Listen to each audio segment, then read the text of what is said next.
Hi, I'm in Italy, and just an update on the garden. It's now 2nd of July, so summer has arrived. It was very late this year, but here's my hydrangea, which is a good 8 foot, 9 foot tall, just full of blooms. Down the bottom there's the lighter pink one, this one, and then the very intense hot pink, which the one at the back that's full of blooms. I composted this a lot this year. The one in the front is in a big pot, and the one in the back just grows in its own little beautiful sheltered spot there in the corner because it's next to the wall. And this is a beech tree which just kind of took off. This year I took some slips of my fantastic Alba rose, which I love, which has this beautiful scent, and I'm happy to report that I've got 2 more plants over this side of the garden of the Alba rose in this container. Lovely to pick, and they have a fabulous scent, and so I'm very happy with that. That was just from a slip, one season. Here's the other, its sister, its mate on the other side. I hope you can see that bloom there. And there's a fig tree that came up with my lovely compost that I'm making myself. All sorts of things just kind of seed themselves. And I'll move this fig tree out of the container into the corner of the garden over there. Behind that croton, there's a nice sheltered spot there. And I'll move that fig tree, so maybe in a couple of summers we'll have figs. This is another hydrangea that's just kind of taking off. And the rose, I've got sage down here. So far I think I have 8 herbs. Sage, rosemary, flat leaf Italian parsley. This is a nicotiniana which is just about to bloom. It just went wild, so I left it. And here's my new grapevine, which is just happily getting its lovely leaves. I had a beautiful old vine here, and after many years of service, I think it was here for 100 years, it died. So this one's self-seeded. I'm not sure how good it'll be on the fruit, but anyway, happy with that. So this is a little area that I created here where one can sit and get a bit of shade in the garden when it's very intensely hot. I've created little different rooms where you can sit in the garden. That's the old millstone where the woman used to come and wash the clothes and the water would drain down those holes. It weighs 1,000,000 tons, so I wouldn't try and move it, as does this rock which we moved there when I established the garden. Here's another one of my herbs, bay or laurel, as the Italians call it. I use it a lot when I'm pickling or cooking, and it's lovely to just pick with roses in the vase because it lasts forever. It's evergreen and it's super. And that's another bay which just took off. It's high now. I don't know, it's a good 12 feet. It hasn't quite reached the beach. The beach literally trebled in size this season. It was up to the wall height at the beginning of summer, and now it's huge. So there we are, it's shooting up. And here's the vegetable part of the garden. These are my tomatoes, which I planted, the big salad tomatoes, the bouillon tomatoes. So they're doing quite well. I've staked them and they're putting on flowers now. They're making fruit, so I'm happy about that. And I find that if I just add a little bit of food in terms of, a bit of compost onto it and a bit of mulch on the top, it stops it from drying out. I planted a marigold just to keep pests away and also just to watch the health of the tomato plants. I've heard one shouldn't let one's tomato plants dry out, so I make sure that this is in full sun, but I make sure that they don't dry out. I water them twice a day, and I've been pinching out the sort of extra foliage that puts on because I want all the concentrated to go in the flowers. So the flowers are just about to put on fruit. And here's a little experiment. A hanging tomato, because I saw various people had done hanging tomatoes out of a bucket, so that's what I've done, and it's been in there about 2 weeks and it's doing quite happily, so I'm looking forward to that. And then the violets just provide this amazing ground cover. They sort of come up annually by themselves, as do the wild strawberries that are in between them. There's lots of wild strawberries down there. I don't know if you can see them. So they produce, there's a little red one down there.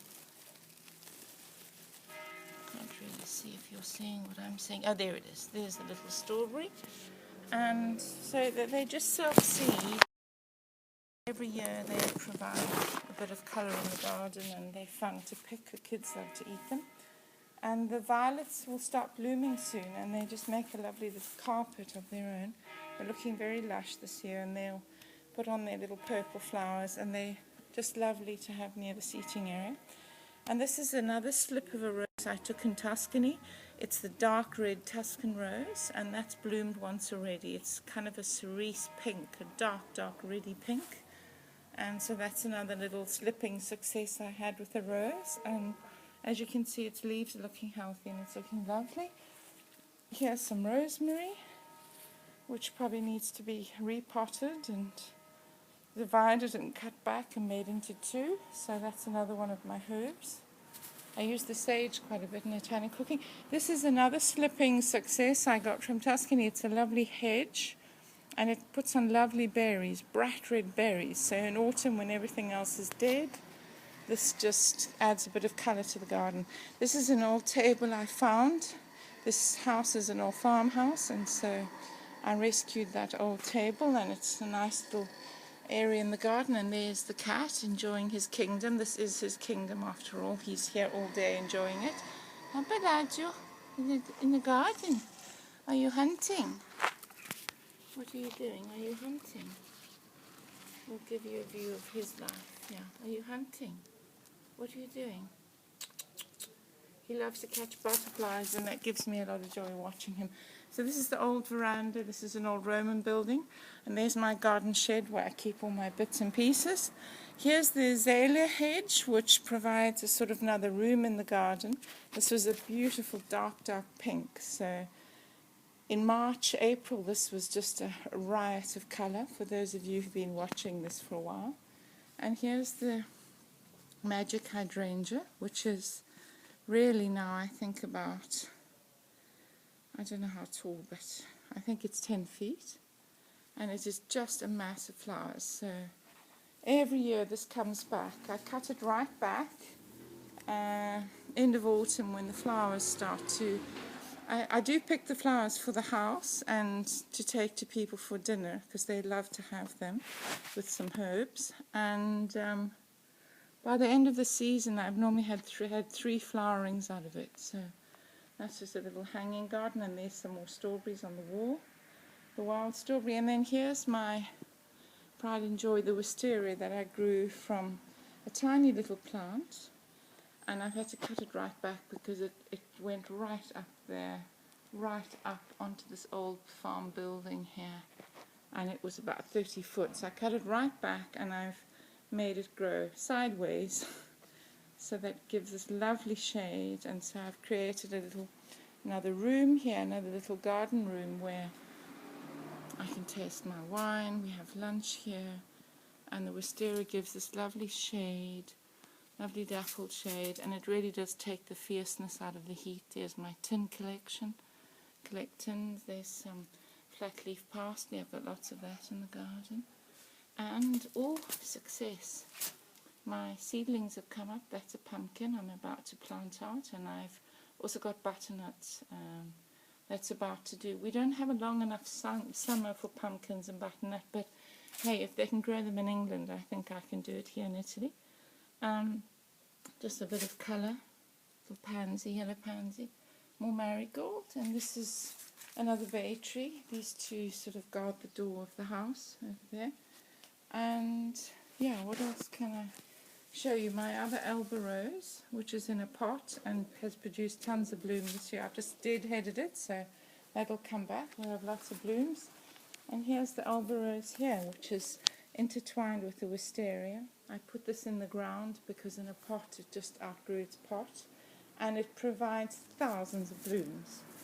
Wonderful to pick, so I pick profusely for the house, and then I find that it puts on at least 4 or 5 showings of flowers every year. There's some more buds about to come We just had a massive white flowers. I've just cut all the dead heads off, because if you're dead-headed it produces more roses. So I'm rather pleased with my little edible garden where I enjoy my fruits of my labours. This is another little slip of the Tuscan rose. Little beetle's been eating that, but I'm slipping this very dark red Tuscan rose here, and if you can see there's a peony there that I'm doing a slip of as well, and hoping that that takes. So far I'm very lucky. I have green fingers, so I hope that that slip of the peony will take. And here's the little corner where I do the wine tasting, and I'll just give you a longer shot view of it. And so it really provides a lovely area in the garden. Everyone loves this corner who comes to stay, and I've had various artists paint it, because it really was nothing when I came. It was just a veranda full of junk, and now it's this lovely little spot where I have my hideaway. It has the Italian alcove with the Madonna and the old Tuscan walls that are... So there we are. Quick view of my Tuscan garden in Italy, and see you soon. I'll keep you updated how the tomatoes do. Donna Jackson from Tuscany, from Italy, in my Tuscan wall garden near Como. Bye for now.